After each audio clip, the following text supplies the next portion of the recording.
in theater was created, right? Like Bob Fosse made a style out of the way that his body organically moved that wasn't traditional dance. So that's and Jerome Robbins made a style from, you know, coming from the ballet world, and like the legacy of theater dance comes from that. But I think musicals in particular have upped the game and the level of storytelling in such a way that, you know, I won't speak for anyone else. I'll say that when I see some revivals, I watch the stories and I think, these books would never hold up anymore. Like, no producer would put that on stage anymore. There are 2 holes in Act 1, and where the heck did Act 2 opener come from? And you just, okay, and we call, and that's a classic, folks.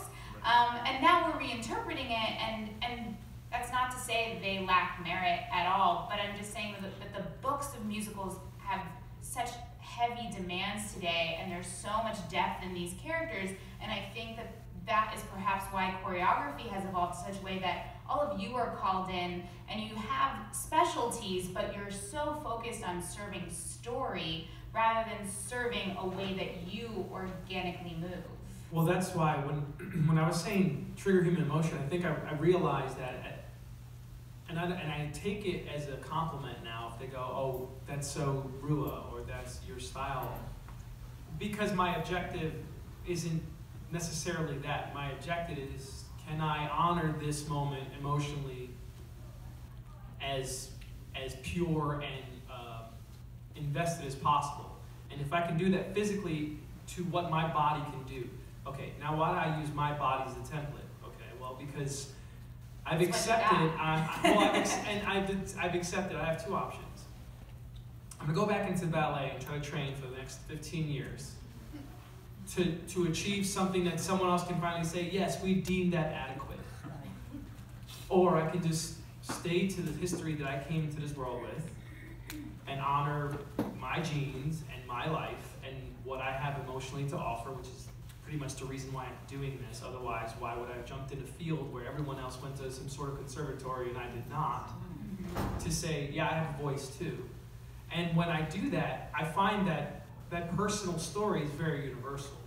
So all the physical movements that I make, when I do them, the majority of theater people connect to them not because of it's hip hop, but because I'm speaking to their core. Right. I'm speaking to their emotional truth. Well, right. You and I were talking about too that you choreographed Jesus Christ Superstar at the Muni, and one of the numbers that we spoke about was "What's the Buzz?" and that this whole idea is, you know, the disciples are gathering around Jesus, and it's this movement, and it's actually speaks a lot to the moment we're in now, where there's just like, there's this energy in the air and everybody wants to know what's going on, and you were just trying to create that cyclone, that whirlwind around Jesus Christ. I basically get an energy, in my mind, my imagination is always moving, cinematically, probably because that's what I could afford growing up. I could afford seeing movies much easier than I could afford going to Broadway shows. So cinematically, I see the world, and then physically and viscerally I create it. Now, when a story tells me to do something, when a character tells me to do something, I have my perspective on it, but the material creates the character, the material creates the world, and so you abide by it and you work with it. Mm-hmm. So I guess my style ends up being, yes, that's very Rua, but like Sam said, I aim to leave you with an energy or to communicate something with you that is bigger than both of us. And if my style can do that, then that's fine. Well, that's the goal. Speaking of bigger than an audience or than a company, one of the things you said, Jen, about filling in the spaces really speaks to me, because I am constantly intrigued by the difference between the intersection of dance and choreography. And are they the same thing? And for those of you who have seen me talk, you'll know that my biggest example is the year that Bill T. Jones won for his choreography of Spring Awakening, because growing up, I learned to tap, and I learned jazz, and I learned ballet, and I came from the world of, heeled tap shoes and kick lines. And so when I saw Gavin Lee actually tap danced upside down in Mary Poppins and Step in Time. I didn't understand how anything could win over that for best choreography. And then there's Bill T. Jones with his like hands, and I was like, that's not better. And then you study dance, and then you study the history of dance and choreography, and you go, oh, yeah, it was super impressive to make someone tap dance upside down, and that dance and that choreography is amazing, but in this weird evaluative world system, I totally understand why the storytelling in Bill's movement elevated that piece, elevated Spring Awakening, the show. So talk to me about your opinions on choreography versus dance, intersecting with dance. Jen, Sam, who else? I mean, yeah, I think, you know, there's this sort of like old school kind of way that you can just put dance in, but if it doesn't push the story and if it doesn't add to the character, then it's not as innovative as something that is doing those things. You know, I think just dance for dance sake can be really fun, but it, you know, when you're talking about theater, like, the purpose is bigger than that, and I think, you know, yeah, I think those are different things, definitely. I think that so I don't have a technical background as a dancer at all. I got an evaluate. I went to musical theater school for a brief moment, which didn't go well, and I got an evaluation from like my jazz teacher that was like, "You're gonna be successful because you're a funny dude, just as long as you stay away from dance." So, but it's really I'm very grateful for that. It's really served me to not have a technical foundation in any direction, because I actually usually don't know what's off limits. So when you say like dance, like actually to me, I don't hear that as like passes and piqué turns, because I never did that. And I don't hear it really as hip hop. Like there are things that I admire, but it's more just like dance equals like, I think, people moving. Or dance might mean people stopping because other people are moving. Like it's something that hasn't had an image in my mind ever, because I came to theater first, if that makes sense. Like I was never in the dance world, and I was never in the concert dance world, and so dance to me has always been a little like what you were saying, Jen, like what happens when a problem needs to be solved with movement, and that's it. And there isn't a technical definition, and the joy of it, and the joy of the thing that I think never gets boring about being a theater collaborator is that every show is going to offer a different set of problems. And sometimes those problems are going to be tap dancing related problems, at which point you're going to have to become an expert on tap dancing, or hope to God that somebody in the room is, and that they get credited for it properly. Preach. But that is sort of like the adventure that we're all on, I think, and why I like love working in theater and why I don't. Well, it also makes so much sense to me. At Playbill, I started this series called In the Studio, where we learn bits of original choreography from these people, because I just think that if I had a tape of the opening number to a chorus line when I was little, it would have made me the happiest thing on the planet. So now I want to be able to deliver that to people. And Sam and I did a number from Great Comet, and what's so wonderful about the number that we did called Balaga is that it's just a huge freaking party, and it does, like, anybody could do what we did that day. Anybody could watch that video, be like, yes, I know how to run on stairs and bounce up and down and like hoop and holler, because that's what you were putting out there. I was going to say, on top of everything that they're saying, it's interesting, and this is not to get too far into it, but the word dance and how that is affected by business. And so, right now, fortunately for me, maybe it's unfortunate, I don't know. Meaning, like, I've been able to call myself a triple threat. But becoming a triple threat, I've realized something that's happening in musical theater. I don't know how many shows you often go to where there's any more dance breaks. Right. Even one of the biggest shows that's ever been made that I'm in, Hamilton, has 1 2/8 count dance break. Right, in like Yorktown or something. That's right? it. That's it. 1 2/8 count dance break. Because everyone has to be able to do everything. Now recently we saw at the Tonys, there was a nice dance break for SpongeBob, tap. Dance break for, homie did it really, really, really cool, Carousel. The classical arts. Now movement, what he speaks of, which is valued just as much. And it's very rare to find those people to be able to do what Sam's created. If he says, I just want you to move, I just want you to dance, I want you to vibrate. They don't know how to break the structure that they know. So that is very hard to do, to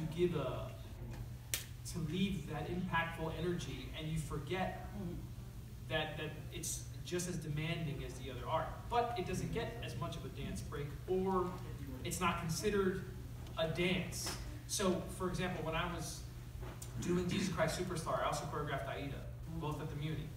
And in St. Louis, which is one of the coolest theaters if you haven't been there. It's 11,000 seat outdoor theater. Like Michelle Williams was the star of the show, then there was Constantine, the star of the other show. And it was cool. And I performed there as an artist as well as an actor. So when I went there to choreograph, I said, I have to deal with an 80-foot wide stage. You have 7 days to put up an entire show. And I was like, I'm going to do innovative stuff from the ground up. My goal wasn't ever to come in there and do hip hop. However, ironically enough, dance equivalent to business, back to the original term. People who I've collaborated with presume that because I'm doing a step that might be a jump, oh, it's hip hop. So it's really just a lot of labels. It's a cultural generational gap where the people who are monitoring theater as we know come from a generation that's highly informed by the classical art. And today's storytellers are innovated by that and everything that's evolved. And we classify it all as movement and dance. But some other people don't recognize that as, oh, that's not dance. That's, it's well, it's all of it, right? And so it's not easy to tell someone to be synchronized and jump with this form and this texture and this line. That isn't something they weren't taught at a studio that was given a term. If that makes any sense. So when I say dancing was business, I feel like with musical theater as it is right now, the more talented everyone gets and the higher the demands theater is going, the less likely that we're going to be getting dance breaks, because now you're going to ask someone who's singing in high A to be able to give you this combination here. And they can, and then they're hard to replace. And so it's a beautiful blessing and curse, but I think that's the issue where, like, the dance going into choreography, it's like, choreography is storytelling, and then you're going to have wonderful choreographers who want to elevate the type of movement they use, but then you run into a blockade of who are your collaborators, what do they envision this to be like, as opposed to what the possibilities are, and are the people who are going to be in the show able to do that, because where we're teaching in conservatory. So now I go all around the country and I teach a lot of hip hop. Because now when I did the Muni, it's about a lot of college kids. So now they're all aware, and ironically enough, I didn't realize there's like 10 of them in Hamilton now. Yeah. Oh wait, So I they want all to know how pause to you do because I want to rewind, because you're talking about the collaborators in the room and all of those things as well, and you all have worked on original pieces, and Jen, you were mentioning earlier the conversations that you have with a director as well. You're building this. Like, that's what's so fascinating, is like there isn't a show in the beginning. There is no rule of like, we have to dance here, and like you're saying now, John, it's like we're not waiting for the choreographer to go into a rehearsal studio, choreograph a dance break, and come back in, because shows are just moving from beginning to end. Talk to me about what the room is like with your collaborators in figuring out the logic behind how a show moves. Like, Sam, you and I was at that press day for Soft Power, which had its premiere out in California, which Ray moves east. Lee Silverman is directing, and David Henry Hwang wrote the book, and Janine Tesori wrote the music, and you were talking about just how organic all of it was. And I think we have this idea that like choreography comes after, like once the book is written and once the music is written, then you have something to put movement to. But really the four of you were proof that like it's all happening. So are you throwing out character ideas? Are you like, talk to me about that creation of the brand new thing. Sure. So Soft Power is a great example actually, because it is it's a team. So this is a new musical. Did anybody here see Soft Power? Yes! Yes, West Coast. So Soft Power is a musical that is being created. I hope you have more chances to see it. It's being created very intentionally in the style of a Golden Age Rodgers and Hammerstein musical. It is not a Golden Age Rodgers and Hammerstein musical. And if you just heard the list of collaborators and you know those names, you might think, those don't seem like the kind of people who would make a Rodgers and Hammerstein musical. And here we are.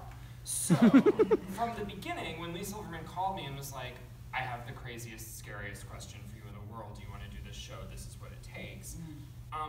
The dance isn't just like, we have to tell a story, we have to figure out where there's movement. The form is actually a delivery system of story.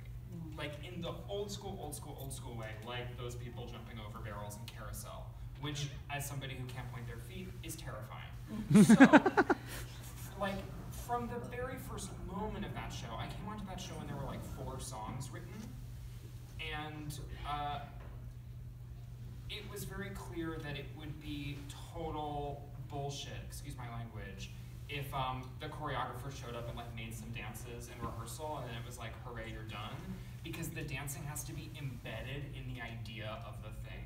So with Janine and David and Lee, who are like pretty gold standard collaborators, we figured out early on that kind of we all had to be in the room together the whole time, and that show sort of came from outlines first, as opposed to a script. And we would create these outlines, or David would create these outlines, and we would sort of figure out who's doing the heavy lifting moment to moment. So for example, we would be like, it's a musical set in the future about the 2016 election, and Hillary Clinton starring an all-Asian cast playing white people. Wow. So we would be like, okay. Well, and the thing is, they're like making a musical about the moment in time when this happened. So it's like, we have a Hamilton person in the room, and I asked David Henry Hwang, I was like, so you're saying it's like watching the creation of Hamilton, which is about a moment in time back in, 1776 and whatnot. So that's Soft Power, is that kind of structure of like, you're watching the genesis of this piece and what people in Asia think the American musical theater is. I just want to give it a little more context. It's oddly less confusing than it sounds. Yeah, when you see, it's one of those things that like, theater is meant to be seen, not read. I argue it's even fun at times.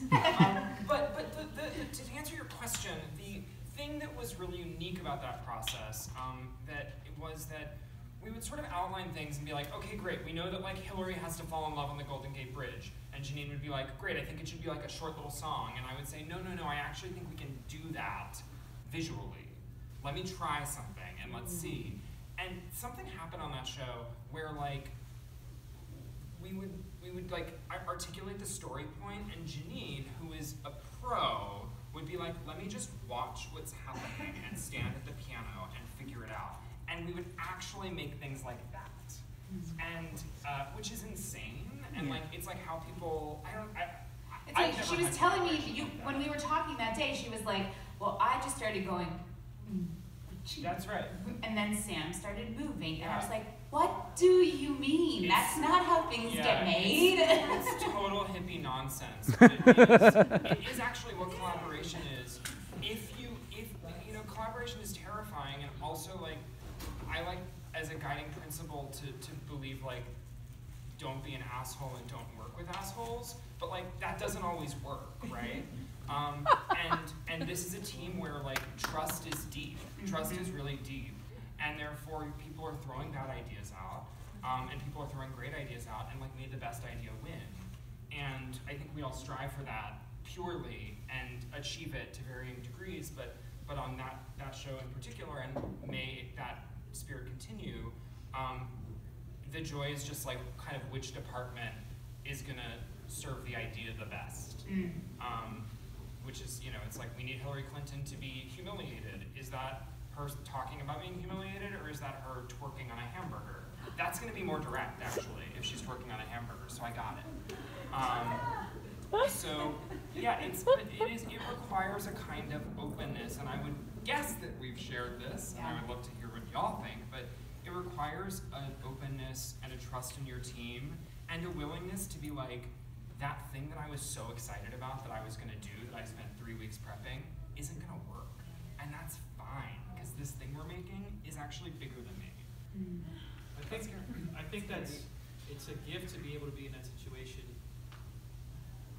I look forward to the day. I've been in a lot of creative developmental processes, but not as many as the choreographer, as much as I would call it a ghost in the room.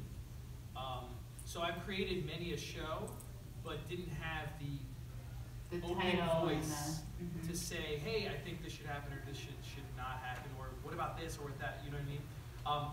It's a blessing to be able to have those opportunities, although scary, without, and I'm sure Sam could enlighten more, because I would learn from his words, without having, okay, you have 1 4-hour rehearsal to get this on the stage. And you don't know these people, and you weren't there to cast them.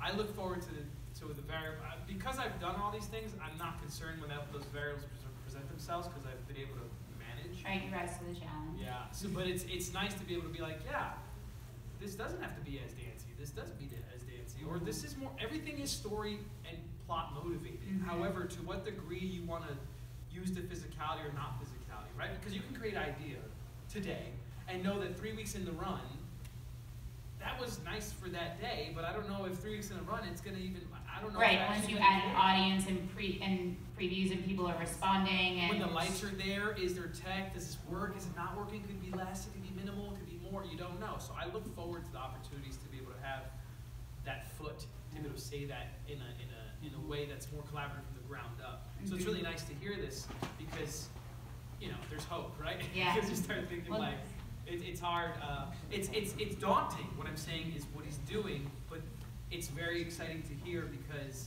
it seems to me like, as a true choreographer in dance, they're not just dancers. Choreographers are directors. Choreographers are innovators. They're storytellers. They're actors. They're all these things. Yeah. I'm really glad that, just a tiny point, I feel like what you just said about the 4-hour thing is so important, because what is underneath me being like, we had this great fluid collaboration, is really complicated economics, not to get dark about it, but like, we have that project and that collaboration is extremely privileged, because we had massive institutional support from the beginning, because you have, you know, it's a Janine Tesori, David Henry Hwang musical. Like, right, and it's a commissioned piece. And that, you know, that is not how it is usually, and that is a huge part of our jobs, is to like make it work with what you got, which you often are not in control of. And if any of us walked into a room where they're like, at the end of this session we need a number, and we were like, let's figure this out. We're not doing our jobs well. So it is an ugly truth of this whole thing. It's like, where does the money go? And who has time? And like, what does it take to get time and space? But I have much respect. Go ahead. No, I was just saying also like what the priorities are, because, you know, what happens so much in casting, as I'm sure you guys will agree, singing comes way above dance skill, you know? So they're like, that's interesting. But they can't, you know, so you have an audition, and like I'm working on a really big musical right now, and they let me cast 4 dancers who don't sing. And I feel like the luckiest person in the universe, because I get to have 4 ridiculous dancers who can really, really smash it. But it's only because this musical is huge.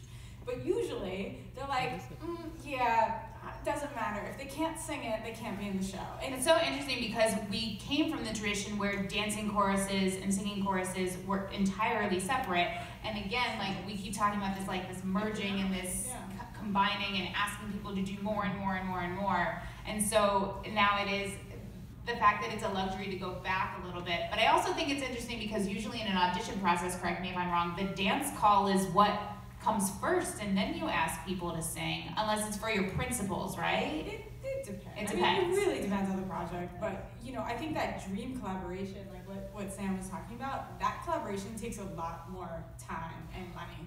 And like, I've been lucky enough to definitely work on some projects that were of that kind of vibe, but it is way more common that, you know, that you're in the other version where they're like, you got 4 hours, make this thing. Right. You know, or they're like, okay, we're gonna do a dance lab and you have the week, but that's it. You know, like you gotta get all the choreo done, and then it's like this weird thing where you're sort of like working in isolation sometimes, or you know, sometimes like you've got a director who's like sort of like in and out and working on different scenes and kind of like popping in, or you have a director who just sort of disappears and it's just like, you got this. Well, talk to me a little bit. I mean, maybe K-pop is the example you want to use, or another show that you've worked on, but your experience in the collaboration and building from the ground up, and how it's been in your experience and, you know, your voice in the room, especially, I mean, I guess I'm most curious about K-pop because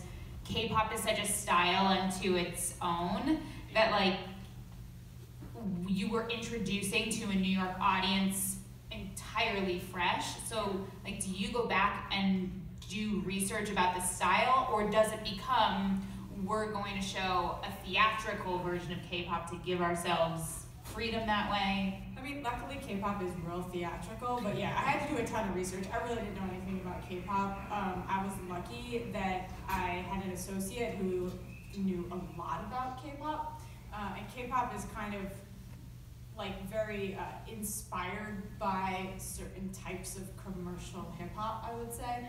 So it was like something like, once I saw it, I was like, oh, it's just like, it's so mathematical. It's all about these really fast formation changes that keep revealing the singer. So in K-pop groups, there are these huge pop groups, and everybody sings. So you're constantly rotating, you're just constantly moving.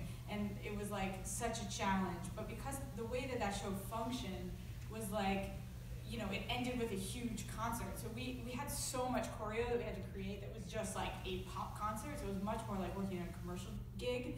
But then within the sort of scenes within the show, there was also, because a lot of it took place like in a dance studio or in a rehearsal studio, or you know, there were all these other ways we had to use movement. So we sort of had to, in that process, we had to sort of get the first chunk of like all their, I can't remember, something like 12 or 14 huge production numbers. So we had to get those all sort of like done, and then work on like all the other ways that choreography was like fitting in, including because it was immersive and the audience had to move, so the choreography of the audience, which actually proved to be the most challenging, because trying to figure out how long it takes to move like 150 people through a building was like, it was like, we were just wrong.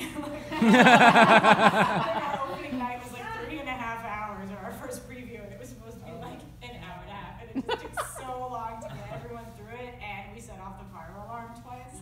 So Live theater folks. But that's the thing, you're navigating space, and you're navigating transitions, and so often, like, suddenly choreography and set design are so married, because, you know, I just went to go back to My Fair Lady this week, which has this massive set and a ton of automation, that was kind of what I, the first time, left thinking about, that house that's just like spinning and spinning and spinning.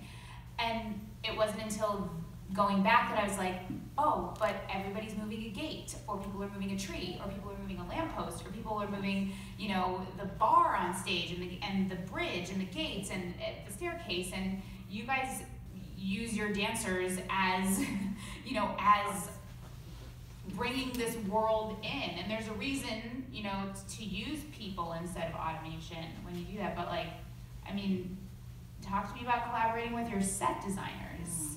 And I mean, Comet, come on, that was, I mean, granted that was a static space, but you had so much more playing space with that too. I mean, that's my favorite part in some way because I do, I think we share this, I've been lucky to do more not in a traditional proscenium than not. Like, so I'm usually moving people through space where they are in audience spaces or they are in non-traditional theaters. So I have to know, the set designer and I basically have to move side by side through the whole process. And certainly the largest example of that is Great Comet, if anybody saw that on Broadway, which was like a, you know, the transformation of the theater was pretty radical, and also there were massive safety terrors because the largest playing space in that show was 7.5 feet wide. That was the most dance space you could have. Compared to John's 80 feet at the Muni. Right. so we would, and everybody's like high kicking for 3 hours and running upstairs, and there's concrete under the carpet and all of these horrible things. So point for point, Mimi, the amazing Mimi Leanne and I, would, you know, she would toss one thing, and actually the costume designer was really involved in that too. Both about how is, I feel like our jobs are one part, how do the bodies move, and one part, how does the room move? And I tend to enjoy the room move part quite a bit more. I always think that like dance moves are a little bit a dime a dozen, or at least they can come late, as long as you know how the thing moves. Like the big picture. And that was the sort of storyboarding process of Great Comet, which always was a spatial challenge, but that spatial challenge changed every time we moved the show over 5 years. Was this crazy combination of both like, what is the sweep of it for the audience, which I think also happened at K-pop, and are people gonna die? And what are your knees gonna feel like after 3 months? And the answer was bad, to be clear. And that is a real... PT was heavy on that show. Whoa, wow. So that is, it's a technical collaboration, but it's also a spiritual collaboration to be like, what if the goal of the show, and that, for example, the goal is like, we want people to feel welcomed into this. I'm sorry, I just hit you. All right. We want people to feel like it's sweeping around them. How do you create that? How do you create that safely? And then you can add dance moves later. Yeah. Oh, sorry, go ahead, John. I was going to say, it's interesting with that question with the sets, and I think as a choreographer, I've always tried to, the momentum is essential, and then the step can inform that later. But with costumes and sets, I've always, I don't know, maybe this is coming from like the hip hop world, where I'm always prepared for the worst case scenario. I think that's wise. I'm always ready for the worst case scenario, and I've been within seconds adjust this, and just have to know exactly how to adjust it, and not for me, for said performer to be able to do it confidently, and still push forward the message of that moment or the narrative. And a lot of the musicals, I just realized, I mean, I helped out on Your Feet as well. I helped out on In the Heights. A lot of them are bare staged, where the saying that, you know, as an actor, we say why, and then most dancers just, you know, they'll go how high. You know, they don't really think about it. They're just going to go for it.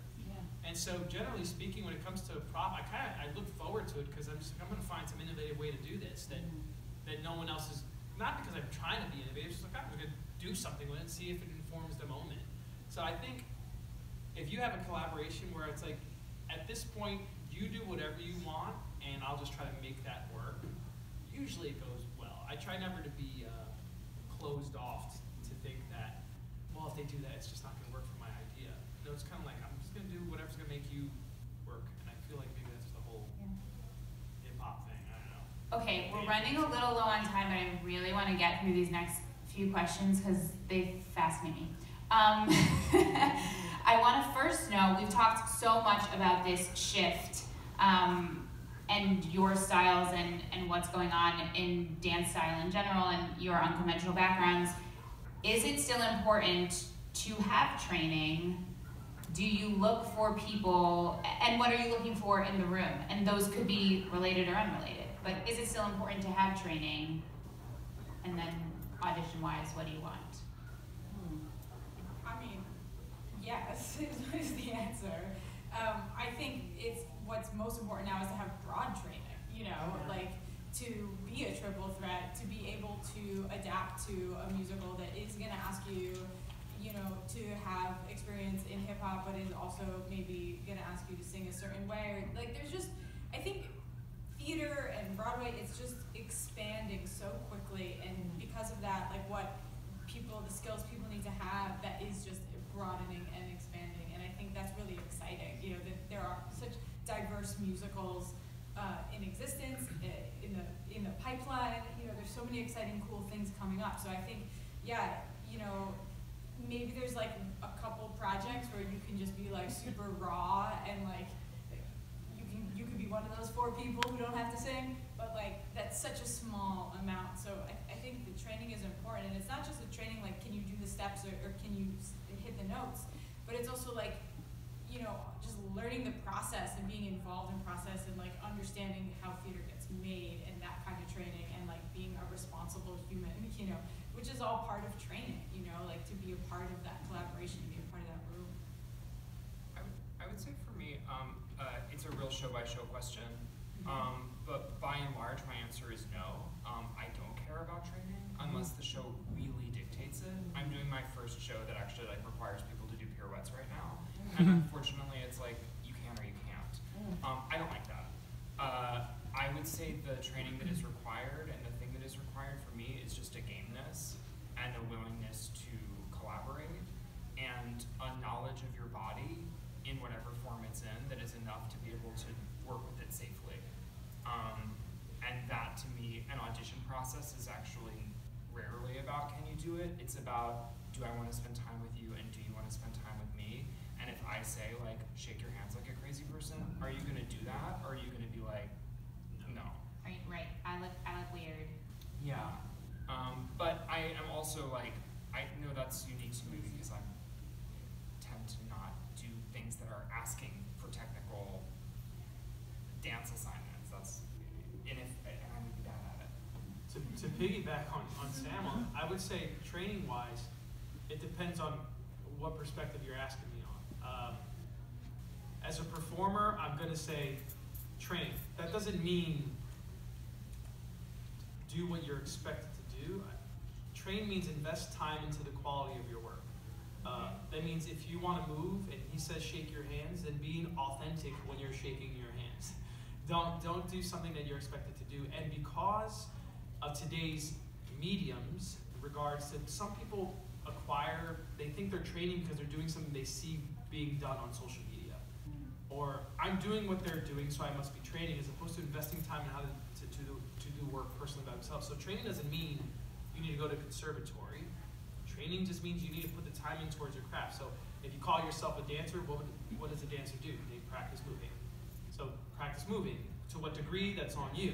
And then they invite you to do something, and then this is what you offer them. And then if you're doing a particular show, then fine, train for that. But if I were to go back and change, I'm a good person to ask because I didn't train for this conventionally. I don't think I would change it, but that's because I applied so much energy in training however I did. So what I just mean is practice whatever it is you're going to do. Don't just presume doing something in the cuff is enough. Yeah. The 30-second version of, we run this column on Playbill called Stage Directions. It's a director's series, and one of the things we talk about is, you know, the kinds of stories you like to tell. And Jason Moore, who just directed the Chair Show, but he directed Avenue Q, and he directed the movie Pitch Perfect, says, I love underdog stories. I always gravitate towards the underdog story. Myself, as a journalist, I gravitate towards the activist story, like the thing that's going to create change. So the 30-second version of the story that you gravitate towards, if there is a story you gravitate towards. I definitely gravitate, it's not story, but I definitely gravitate towards people with radically different experiences and ages and points of view hitting together on stage. Their ideas or their bodies. That is. I gravitate towards stories that are raw in regards to their voice of the human condition. They're not biased, but they're truthful of what the human condition is, and can they stay hopeful on that? And by meaning human condition, I mean if it is an underdog or if it is someone of high status, whatever it is that the human being goes through, and how that's separate from their spiritual journey. So I don't know if that's making a clear sense, but my point is, you can either be resistant to the moment or not, but are you truthful with what's going on in the moment? And if there's stories that are telling that, then it's fine. So for me, you're uncut with how life really is, as opposed to presenting what life should look like so that you can please said audience. Am I giving you rawness so the audience can actually find hope in their own personal journey? I think I gravitate towards stories that like bring together two worlds that you wouldn't see together in any other situation, and just finding that where those worlds overlap, and where things that, you know, whether it's like something like I work a lot with like hip hop dance and like classical music, or something like K-pop in America, you know, like these different like collisions I think are really interesting, especially when they're like sort of larger cultural collisions. And we're gonna end with, we've been talking all about storytelling through movement, so I'm wondering if you could think of emotion from one of your projects and tell me, show it to us, and where it came from in the storytelling, what you are conveying in that motion in the story. A little demonstration. Better go in. I got an easy one. Everyone can do it together. This is this is from K-pop. This is a heart. It's just two fingers together. So your thumb and your index finger, you cross them. Yeah, you make a little heart. This is the K-pop love. Oh. Can't do it. Very, very visible. You guys can use it forever.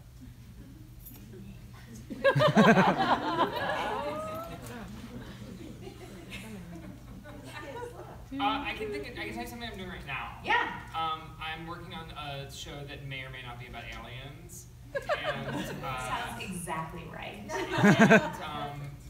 there's a lyric that is repeated over and over about from ear to ear, ear to ear, ear to ear. So every time they say ear to ear, they go ear to ear because they're aliens. And it's become sort of a defining way of unlocking the alien language, is that we have an ear and an ear. But that's exactly it, right? That like you convey the foreignness of these people through the exact discrepancy between what we know as an audience and what they're doing on stage. Like that's the storytelling. Awesome. Okay, John, bring it home. I just dance so big. I'm like, I don't think anyone would complain. Honestly, I don't know. I really don't know. But the one thing that comes What to was mind, something from What's the Buzz? dude, there's so many steps. I mean, honestly, I will say this. I think one thing for Jesus Christ Superstar, and it's interesting. I will say this. I always question this. This is a move. It's a shape, really. It's just a shape. But usually I do this in whatever angle, even if it's to Sam this way, or if it's across this way, or if it's this way. And it seems, but when I do them in rallying moments, it's not in defense. It's actually in encouragement to fight for the light, if that makes sense. So there's going to have to be necessary evils or not, but the point is, this looks like aggression, and when I use it in very powerful shows like Jesus Christ Superstar, where it's complicated, if you will, these are moments of uniformity and uniting, and so rallying each other to face the hard times as opposed to submit.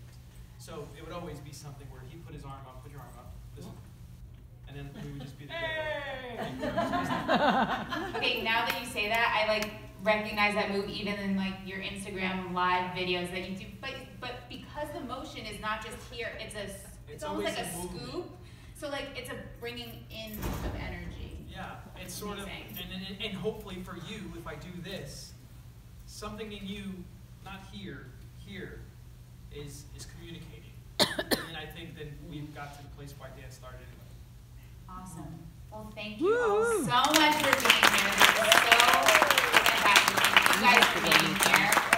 And, be sure to follow these guys on all their social media so you can keep up with their projects. And you can follow me on Twitter at Ruthie's A-Train or on Instagram at Ruthie Fierberg. And we'll see you at the rest of the con. Keep enjoying your day, guys.